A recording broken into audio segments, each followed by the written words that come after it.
Alright, what's up everybody? This is part 2 of the series, Noob the Beast, and we're going to talk about knifing and what you're going to be doing. You are going to be running around a knife with a knife only for a couple days, maybe a week, maybe just one day, I don't know. I think you should run around until you get your knife gold. Alright? That is the best bet, to run around with your knife until it gets gold. Then you will be a certified knifer, okay? Not a super beast knifer, but you'll be an alright knifer. Now check it out. Here's what it teaches you. Using knife only teaches you to use the map, learn the map, because you're going to be running around so much, so of course you're going to learn the map, but it teaches you to move tactically. You are at a great disadvantage to the enemy. The enemy's out there, oh my god, but you know what? I'm not just going to run out here. I mean, that's not what you want to do, okay? You don't want to just run around crazy and knife. I see so many knifers trying that. That's not what you want to do, man. You got to move tactically. They can shoot you from over there. You can't knife them from over here, right? Unless you're hacking. Now look, it teaches you to move around the map and learn the map and move tactically, okay? It teaches you to hug walls, okay? So when you don't have a gun, you're going to be hugging walls and you're going to be trying to find people and you're going to be coming over here. See, I came over here to this cover. I didn't just run through here like this and run out in the open. You're going to want to stick to the walls. This teaches you to use cover.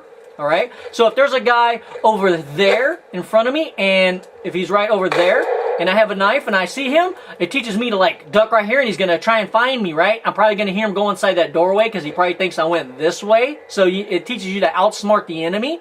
It teaches you to predict the player movement because I know he thinks that I went inside the house maybe, so he's probably, not always, he's probably going to go inside the house. So then I can turn around and go like this and wait for him to come out the door and then knife him, right? Or he may just come out and shoot you and you'll be laying on the ground like a total stupid fool, right? But whatever. It teaches you to move around the map tactically.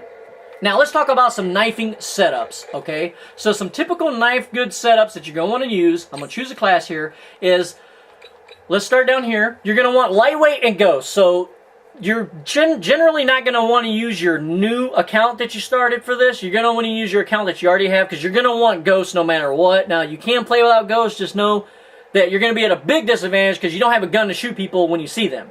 You need to be off the minimap and you're usually going to be moving. You're not barely ever going to be stationary. Alright? That's when you're also going to be using your ear and listening for if there's an enemy UAV. If there is an enemy UAV up, you should not be sitting in a corner. You should be moving because you have ghost. That way you don't show up on the map because you have ghost, right? Now, you're also going to want to use lightweight usually, okay? Because it allows you to move fast and it's harder for lag compensation. It's harder for people to shoot you because you're moving so fast, okay? You're a freaking ninja now. Cold-blooded and fast hands. I have the fast hands if you're using the attack insert. The reason why I'm using the attack insert is because I don't want to be spawning in my spawn. Because they're probably going to spawn trap me and I have no gun. When I'm running out, I have no gun to protect myself. You are going to want to place your tactical insert somewhere, tactically of course, somewhere where you can actually not spawn in your spawn. This allows you to tack insert closer to where all the action is, which is usually going to be somewhere in the middle of the map, okay? So that's why I have fast hands. You're also going to want to use cold-blooded because when I do duck, check this out, there's a little trick. Alright? When I have cold-blooded, they cannot see me as an enemy in red. Whenever they see me in their crosshairs on their screen, I don't have my red name above my head. People can't see me with target finders. They can't see me with thermal scopes. But the big advantage is, if you duck like this, next to a dead body, and you hold a C4, or a grenade, or attack insert, your guy doesn't move as much. Now, if you are just laying here, your guy is looking to the left or the right. You can't see it right now, but right now my guy's looking to the left and to the right. I'm moving around, I'm repositioning myself. You may not be able to see it on the screen. The enemy's going to see that. But if you know the enemy's all around you and you have no choice but to hide, you can do this right here next to a dead body or just wherever, and you're going to be like a little ninja. You're not going to show up red. However, if there is a UAV, you will show up on the UAV because you're not moving. So that's why I use cold-blooded. Also, if you're playing against noobs, a lot of noobs aren't using their mini-map, man. So they don't even know if you're a friend or an enemy. They just see node cross. They don't see red. They don't see a name above it. So they're going to be confused and not even know what you are. And most of the time, I could just walk up to a noob and just like knife him because he doesn't even know if I'm a friend or a foe. Let's talk more about your class setup.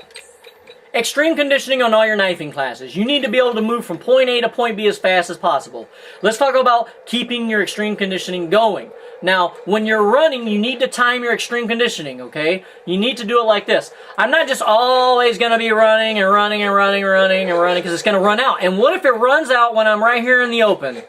That's not good. If it runs out when I'm in the open, I need it to always be on, okay? Look how long I'm running. You can run a long time, but now it's not working, all right? You need to time it so that you're not using it when you're not in the open. Like right here, I could just walk, and then I need to be able to run from here, once I get to this point, inside to that doorway, right? So if I've been running the whole time, and then I get here, and then it stops, well, now I'm going to only be able to walk through the doorway. So you need to be stopping when you need to stop, looking, and then running, and then stopping, looking, and then running. You're basically saving your extreme conditioning for when you need it. Let's move on to some more class stuff. So let's just talk about classes now. Now, if you're running into a situation where everybody is using, and dexterity is also, of course, so that you can climb things faster. You know what I'm saying? Right there. Now, let's talk about this class. If you want to be able to hear the enemy better and stuff like that, throw on your awareness, and it'll teach you to listen for footsteps. It sounds like little tapping noises. However, it doesn't work in free-for-all. I think the game might be broken. I wish it worked in free-for-all. Okay. This class is for whenever a stealth chopper comes in, because your team sucks, because you're playing solo, you need to have this class. Do not get killed by a stealth chopper with this class and then keep this class. You're going to get killed by a stealth chopper again. And don't be hiding in a building and waiting for the stealth chopper to go. You want to be able to run around when the stealth chopper's up, because the enemy, you know what the enemy thinks? The enemy's looking inside the buildings for you because they think everyone's hiding in a building because there's a stealth chopper up. But just switch to this class immediately when you die. Another thing about this class. This is a good class because you see that hardwired right here? Now, a lot of people don't know about this, but what that allows you to do is when the enemy is try-hard team and they have that counter UAV up, you're not going to be able to see your mini-map.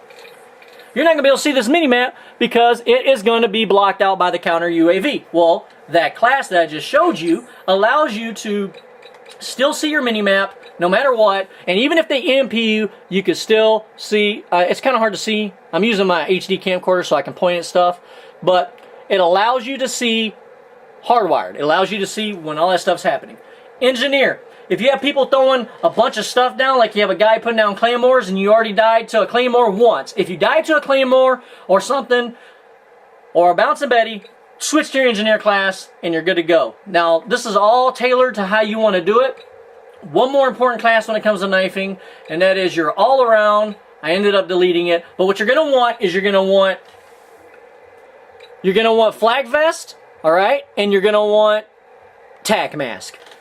That is because you just want to run around. You don't want to put on engineer, and you don't want to worry about shock charges. You don't want to worry about concussion grenades. You don't want to worry about freaking claymores blowing you up. You just want to run around straight through people's junk and just no worries in the world and knife them. You're also not going to be killed by C4 because people kill knifers with C4 a lot. So there you go. That's a pretty good class up.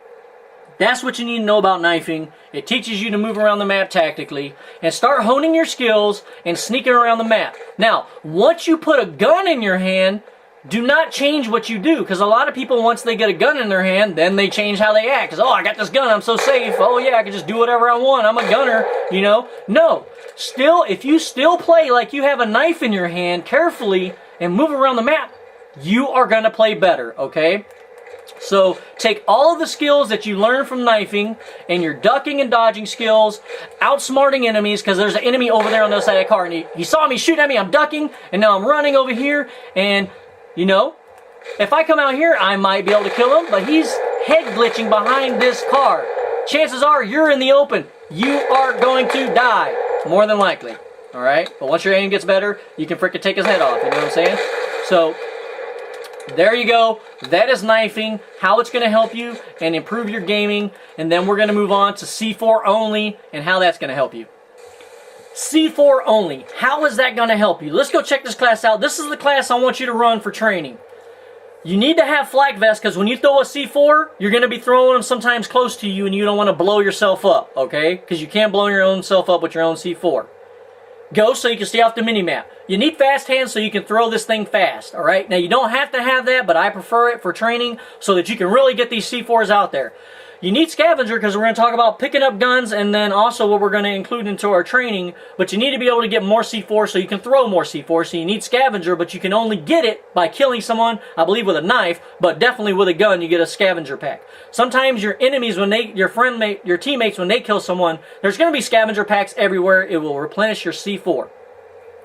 The final perk is up to you, but I'm using dexterity. You don't really need it, but you're going to need it for this other part I'm talking about, and that is hip fire, and we're going to go over hip firing. But you're going to want to be able to bring your gun up fast that you picked up off the ground so that you can actually kill someone. Because what dexterity also does is when you are sprinting, dexterity, when you're running, it allows you to come up and aim faster when you're sprinting, okay? So, with that class, you're going to need danger close in order to have 2 C4s. You want 2 C4s. Now here's what you're going to do with this class. You're going to run around C4 people, okay? But then when you kill someone, the first person you kill, pick up their gun. The reason why you're going to pick up their gun is because now you are going to do this. I'm going to cover this in another video. The only way that you are going to be able to replenish your C4 and get a scavenger pack is if you kill someone.